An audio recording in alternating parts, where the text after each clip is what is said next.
अगर आप छोटी मोटी बीमारियां होने पर भी एंटीबायोटिक दवाएं खा लेते हैं तो हमारी अगली खबर आपके बहुत काम की हो सकती है। WHO ने आज एक रिपोर्ट जारी की है जिसके मुताबिक बाजार में मिलने वाली ज्यादातर एंटीबायोटिक दवाएं अब बेअसर साबित हो रही हैं, यानी इन्हें खाने से आपको कोई फायदा नहीं होने वाला। और इससे भी बड़ी परेशानी की बात यह है कि जिन नई एंटीबायोटिक दवाओं पर रिसर्च चल रहा है वो अभी पाइपलाइन में है और ज्यादा कारगर नहीं है।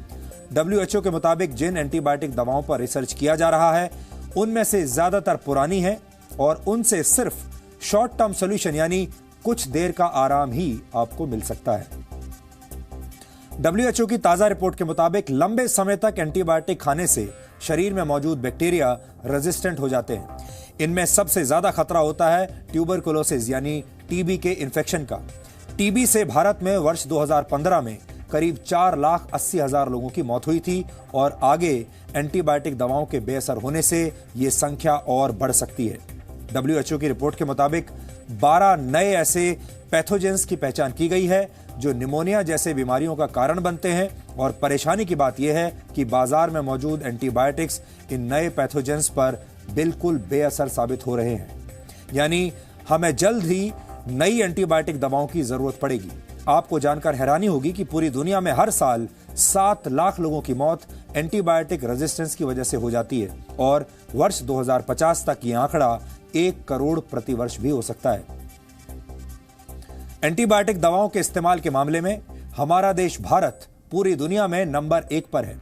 हमारे देश में लोग जरा सी बात पर एंटीबायोटिक दवाएं खा लेते हैं और जाने अनजाने में खतरनाक बैक्टीरिया की मदद करते हैं।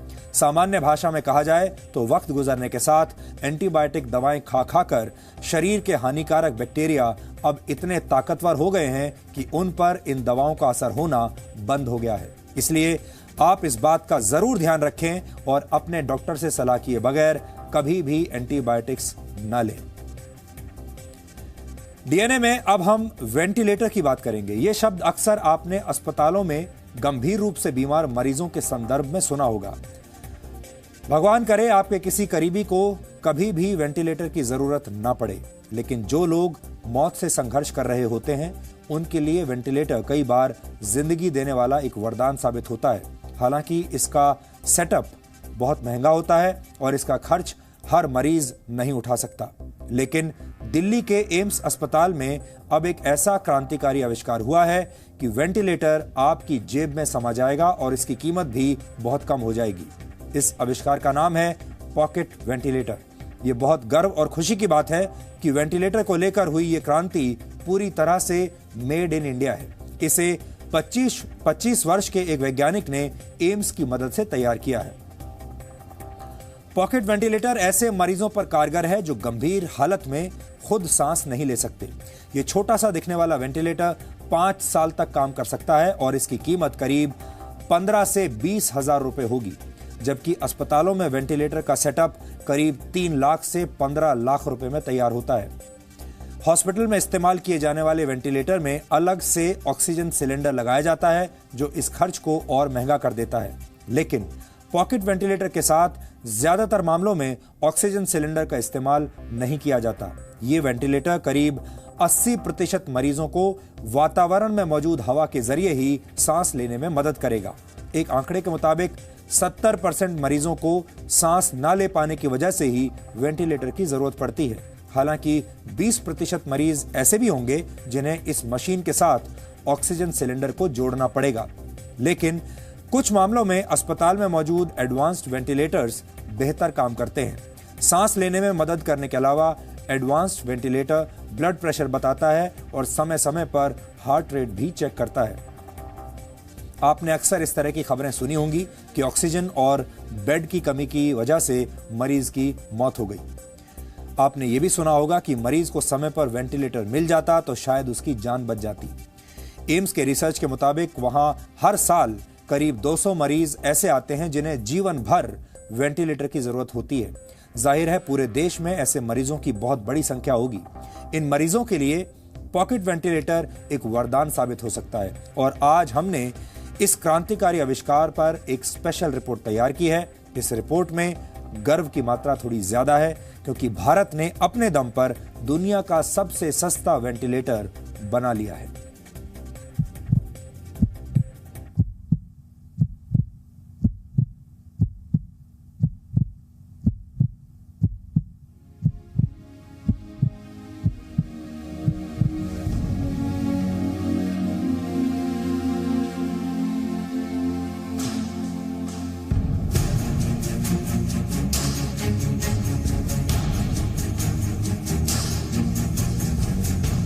कॉम्पैक्ट डिस्क जैसा दिखने वाला ये बॉक्स हेल्थ केयर की दुनिया में नई क्रांति ला सकता है। ये दरअसल एक पॉकेट वेंटिलेटर है, जिसका फिलहाल दिल्ली के अखिल भारतीय आयुर्विज्ञान संस्थान यानी एम्स में ट्रायल चल रहा है। जेब में समा सकने वाले इस वेंटिलेटर का आविष्कार करने वाले युवा वैज्ञानिक दिवाकर वैश्य का दावा है कि ये वेंटिलेटर दुनिया का सबसे छोटा, सबसे सस्ता और तकनीक के लिहाज से सबसे एडवांस वेंटिलेटर है। गर्दन की चोट की वजह से कई सारे पेशेंट्स में फुल बॉडी पैरालिसिस हो जाता है, और सिर्फ फुल बॉडी पैरालिसिस का मतलब कि पूरे शरीर में लकवा मार जाता है और उसके वजह से वो किसी भी पार्ट को कंट्रोल नहीं कर पाते। इसके अंदर कुछ इंजरीज ऐसी होती हैं गर्दन की जिसकी वजह से वो सांस भी नहीं ले पाते, तो उसे सांस लेने के लिए एक मशीन की ज़रूरत पड़ती है जो कि कुछ ऐसा दिखाई देता है जिसे हम वेंटिलेटर का नाम देते हैं ना। ये वेंटिलेटर कुछ पेशेंट में कुछ टाइम के लिए चाहिए होता है, कुछ दिन के लिए चाहिए होता है, और कई सारों में ज़िंदगी भर के लिए या फिर कई सारे सालों के लिए चाहिए होता है। जो हमने वेंटिलेटर बनाया है वो आप देख सकते हैं बहुत ही छोटा है। इसके ऊपर आप देख सकते हैं कोई बटन नहीं है, केवल 3 LED इंडिकेटर्स हैं जिसकी वजह से आपको बस इसका स्टेट पता चल रहा है। बाकी सारे डिसीजंस ये खुद लेने में सक्षम है, आपको कुछ सेट करने की ज़रूरत नहीं है।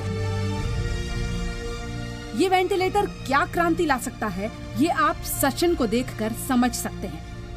17 साल का सचिन पिछले 4 साल से दिल्ली के एम्स अस्पताल में बिस्तर पर वेंटिलेटर के सहारे है। स्कूल में खेलते खेलते गिरने से गर्दन में चोट लगी और 2 साल के अंदर पैरालिसिस ने जकड़ लिया। तब से बिना वेंटिलेटर की मदद के सचिन सांस भी नहीं ले सकता। 2014 से फिर वहीं पर है ये, फिर वेंटिलेटर लग गया, सांस लेने में दिक्कत हो गई, कुछ हाथ पैर काम नहीं कर रहा, कोई मूवमेंट नहीं कर रहा। रातों दिन हम पड़े रहते हैं, हमारी मिसेज और मैं 2 जने रातों दिन वहीं पड़े रहते थे। रातों दिन पड़े रहने के चक्कर में कोई काम धाम करते नहीं थे, एक एक पैसे के लिए परेशानी हो गई, बहुत दिक्कतें हो गई। क्या बताएं हम, बहुत दिक्कतें हो गई। मतलब हमारा एक ही बेटा वो एम्स के अंदर पड़ा हुआ है 4 साल से। एम्स के न्यूरोसाइंस सेंटर के इस कमरे में ऐसे कई मरीज हैं जो 3-4 साल से यहीं भर्ती हैं। इनमें जान तो बाकी है, लेकिन तब तक ही जब तक वेंटिलेटर इनका सहारा बने हुए हैं। ऐसे में इन्हें अस्पताल से छुट्टी देना मुमकिन नहीं है।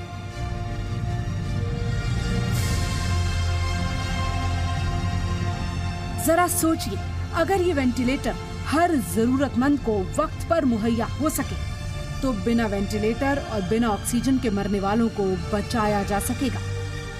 बड़े पैमाने पर बीमारी फैलने पर तेजी से किसी भी दूर दराज इलाके में वेंटिलेटर भेजना मुमकिन हो पाएगा। उस डिवाइस से हमको तो काफ़ी उम्मीद जागी है कि हम अपने बच्चे को घर ला सकते हैं। वो एक तो बहुत छोटा है, ऊपर से उसको रखने में भी आसानी है, उसको हम कहीं भी रख सकते हैं, उसको लेकर के हम कहीं भी जा सकते हैं और उसको हम अपने आप भी ऑपरेट कर सकते हैं। उसको ऑपरेट करने के लिए हमको डॉक्टर और नर्सों की जरूरत नहीं पड़ेगी। दिवाकर के मुताबिक ये दुनिया का पहला वेंटिलेटर है जिसमें अलग से ऑक्सीजन सिलेंडर लगाने की जरूरत नहीं है। ये आर्टिफिशियल इंटेलिजेंस एल्गोरिदम पर चलने वाला दुनिया का पहला वेंटिलेटर है, यानी इसे मरीज के परिवार के लोग भी ऑपरेट कर सकते हैं। इसमें दिख रही रेड लाइट इसके ऑन होने का संकेत है, ब्लू लाइट सांस लेने और ग्रीन लाइट सांस छोड़ने का संकेत है। अगर किसी वजह से इसमें तकनीकी खराबी आ जाए तो इसमें पीले रंग की लाइट जलने लगती है। इसके बाद ये कुछ वक्त के लिए खुद ब खुद बैकअप पर यानी सेकेंडरी सिस्टम पर आ जाता है। तकनीकी मदद के लिए इसे बनाने वाली कंपनी के हेडक्वार्टर से संपर्क साधा जा सकता है। इसके अलावा ये मोबाइल पर अलर्ट मैसेज भी भेजता है। जो मरीजों की सांस लेने में पूरी तरह से व्यस्त है और उसको चलाने के लिए एंड्रॉयड फ़ोन ही काफ़ी है। और इन सब चीज़ों को मिलाकर हम सोचते हैं कि जो कॉस्ट है इनका वो कम से कम 10% भी नहीं है जो कि आप बाज़ार में कोई मशीन खरीदेंगे। तो मेरे हिसाब से ये बहुत बड़ी उपलब्धि है और हज़ारों मरीज़ देश भर में इसका लाभ ले सकते हैं। और हमारे देश में ही नहीं, पूरे संसार में जितने भी ऐसे मरीज़ हैं वो सब इस आविष्कार का फ़ायदा उठा सकते हैं। अस्पताल में नजर आने वाले वेंटिलेटर 3 से 4 लाख रुपए की कीमत के आते हैं।